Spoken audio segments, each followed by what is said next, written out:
The Festival, Part 1. Chukwuemeka's grandmother looked Adaora directly in the eyes and said, "Love is important for the festival. Makes the meat tender." Wait, what? Let me start from the beginning. Valentine's Day weekend, 2024. Adaora was finally meeting Chukwuemeka's family.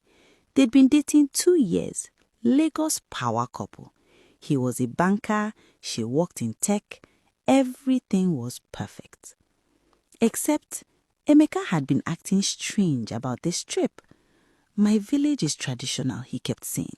"Just follow my lead, stay close to me, don't ask too many questions." Adaora laughed it off. She'd been to villages before. She was Yoruba, he was Igbo. She knew how to greet elders, how to dress respectfully. How hard could it be? 6-hour drive to Umuna village in Anambra. The deeper they went, the quieter Emeka got. His hands were shaking on the steering wheel. "Babe, are you okay?" Adaora asked. "There's something I need to tell you about the festival." "Festival? I love festivals." "This one is different." When they arrived, his family was waiting. His mother ran out screaming with joy, hugged Adaora so tight she couldn't breathe. His father kept smiling, this wide, uncomfortable smile. His aunties surrounded her, touching her face, her arms, her hair. "She's perfect," one auntie whispered. "So healthy," another said.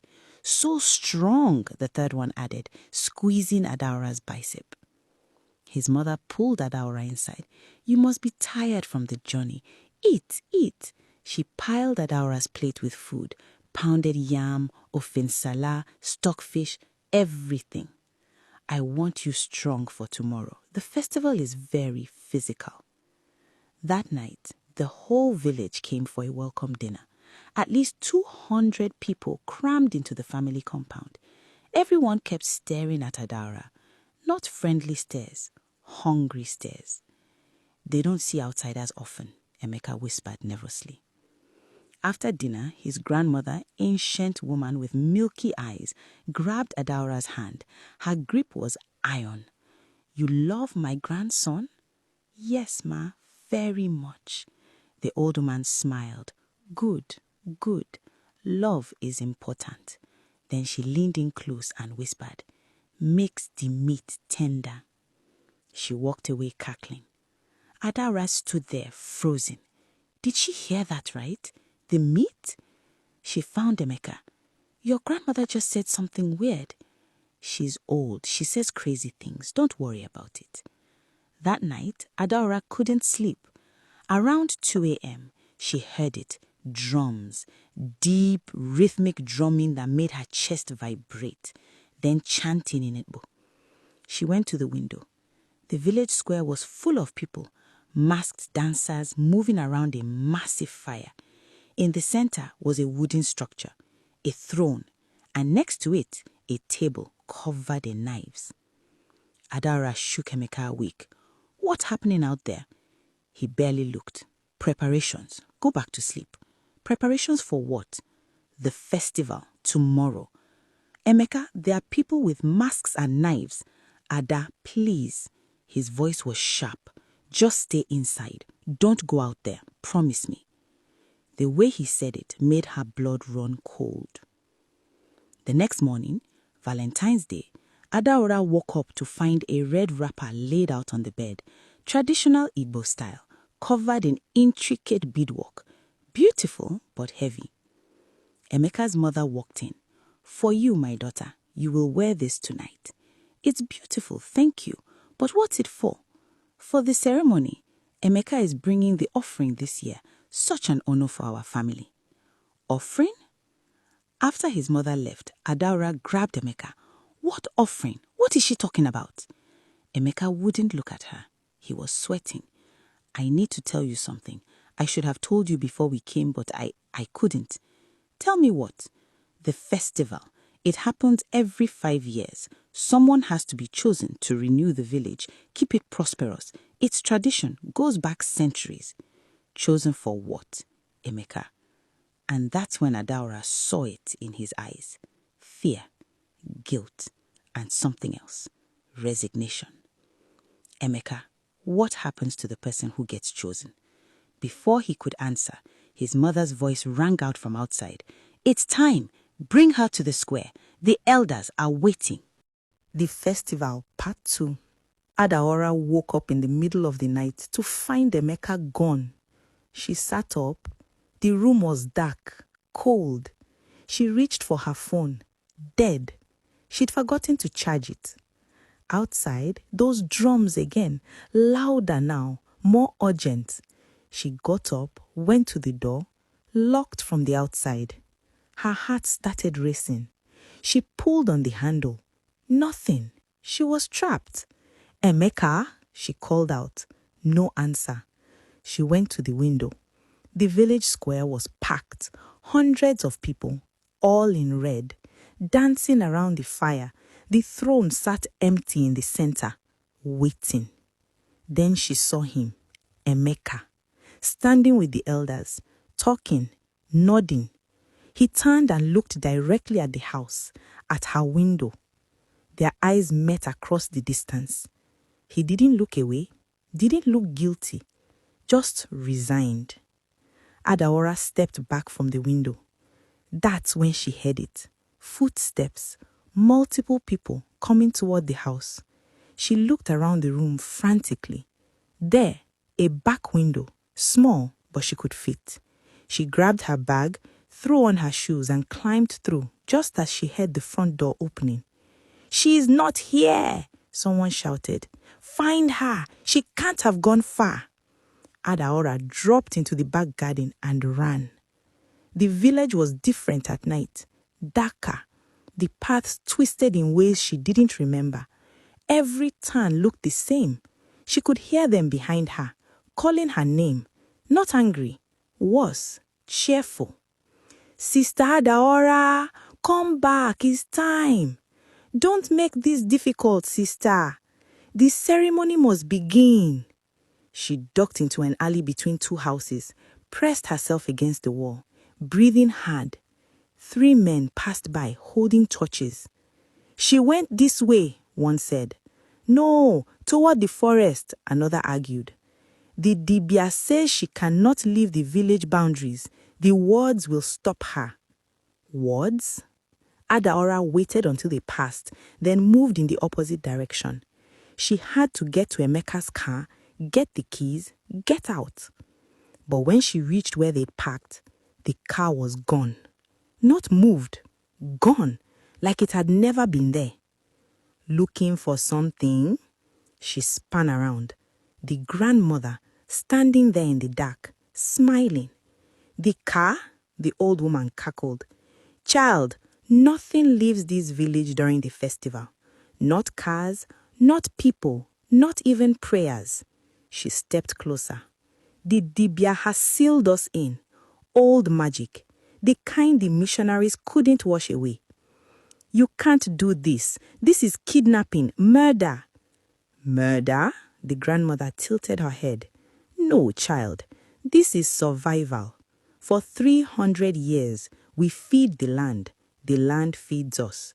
You city people with your churches and your phones, you've forgotten that everything has a price.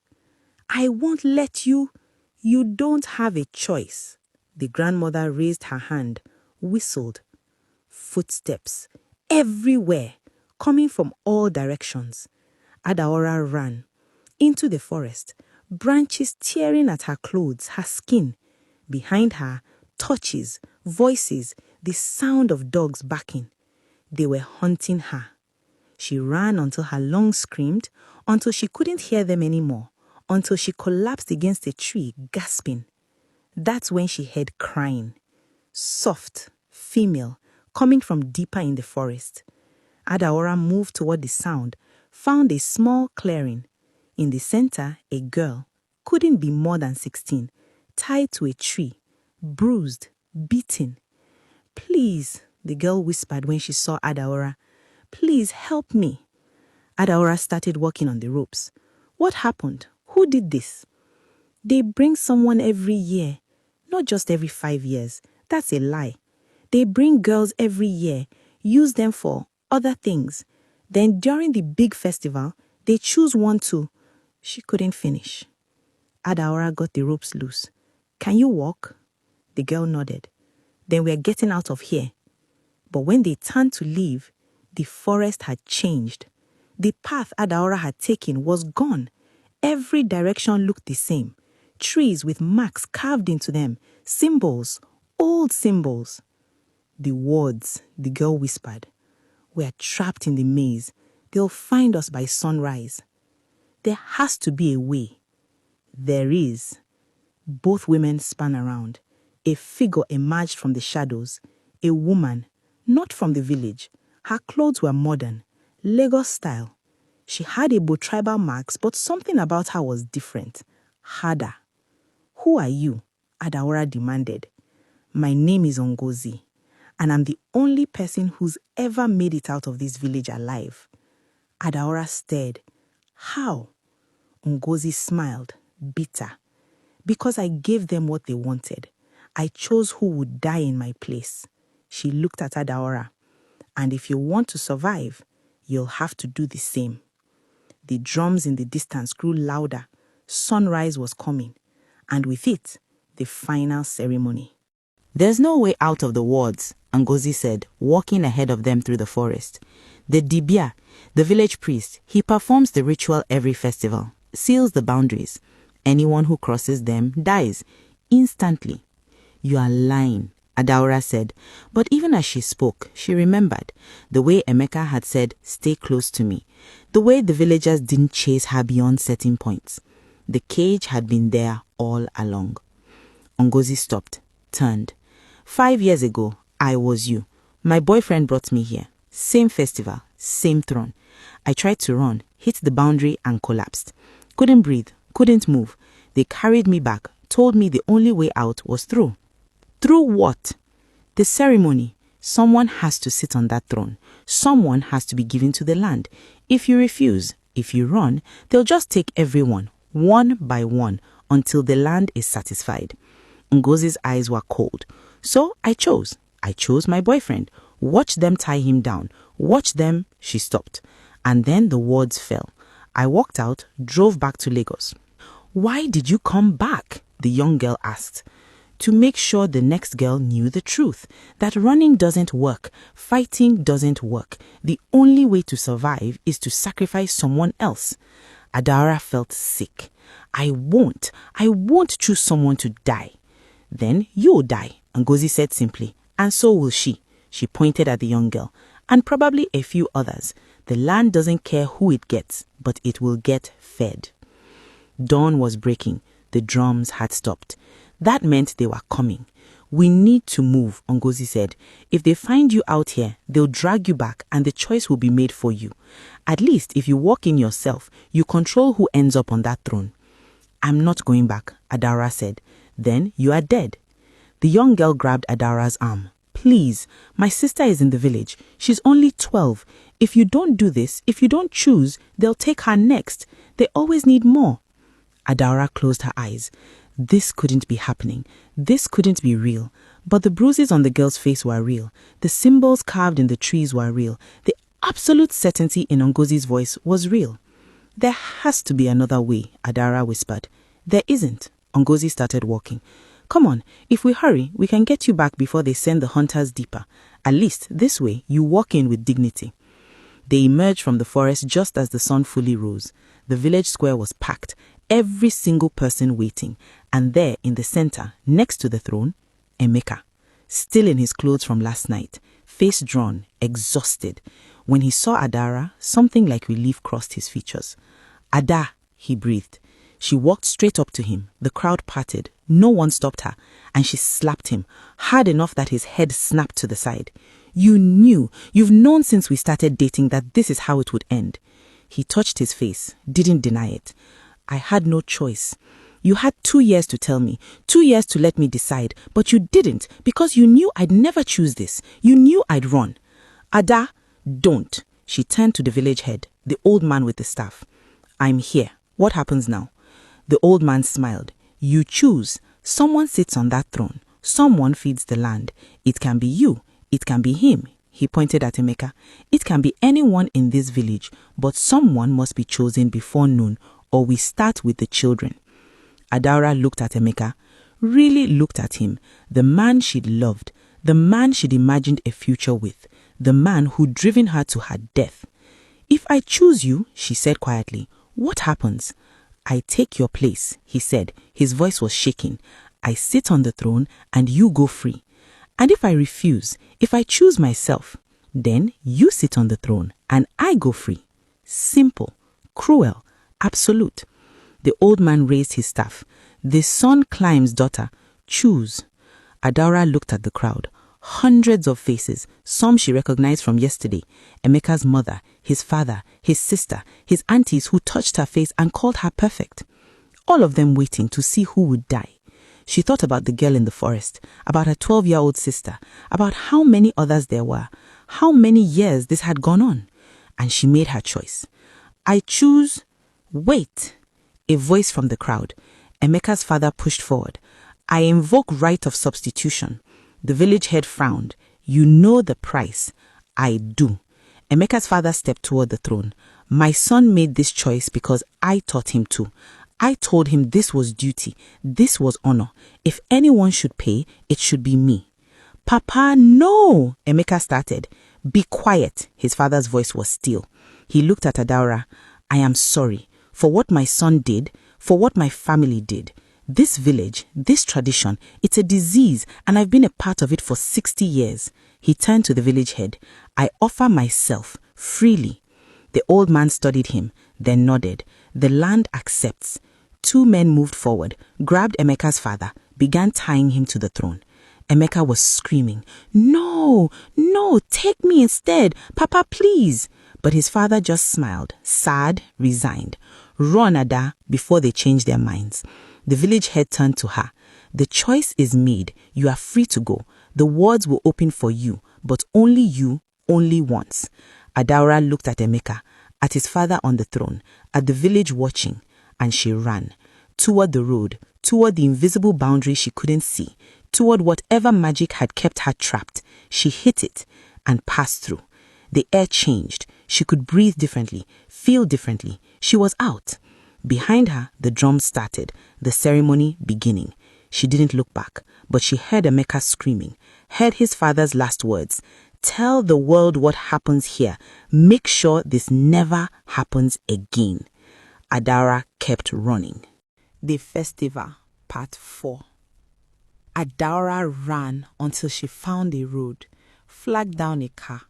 The driver, an old man, took one look at her torn clothes, her wild eyes, and asked no questions, just drove her to the nearest police station.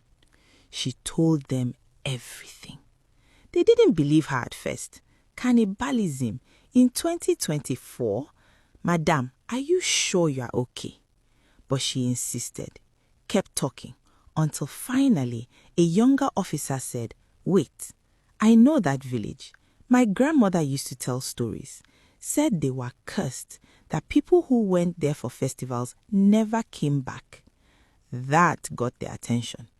They sent units, 4 police vehicles, armed officers, drove to Umona village expecting, what, a massacre?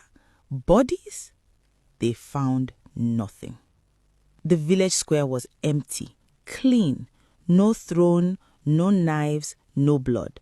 Just red decorations for what looked like a normal festival. Confused villagers who said yes, they'd had celebrations, but nothing unusual. No one named Emeka, no one named Adaora. The police searched for 3 hours, found nothing. But Adaora knew.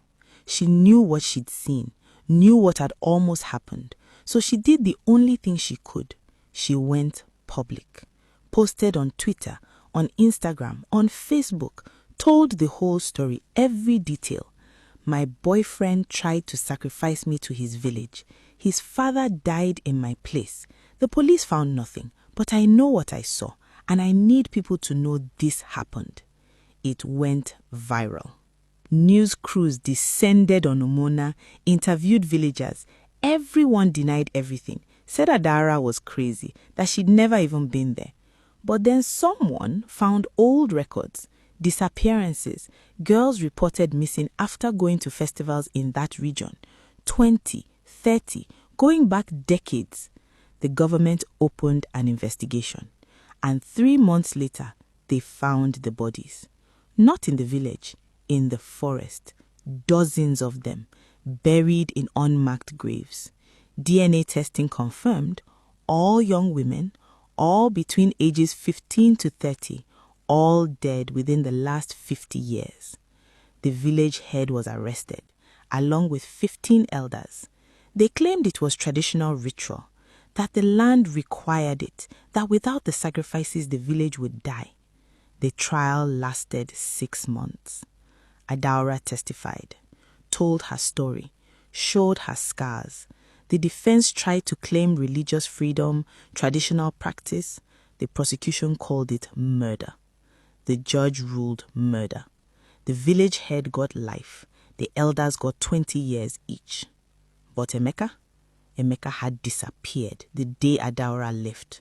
No one knew where he went, whether he'd escaped, whether he was dead, whether he was out there somewhere living with what he tried to do.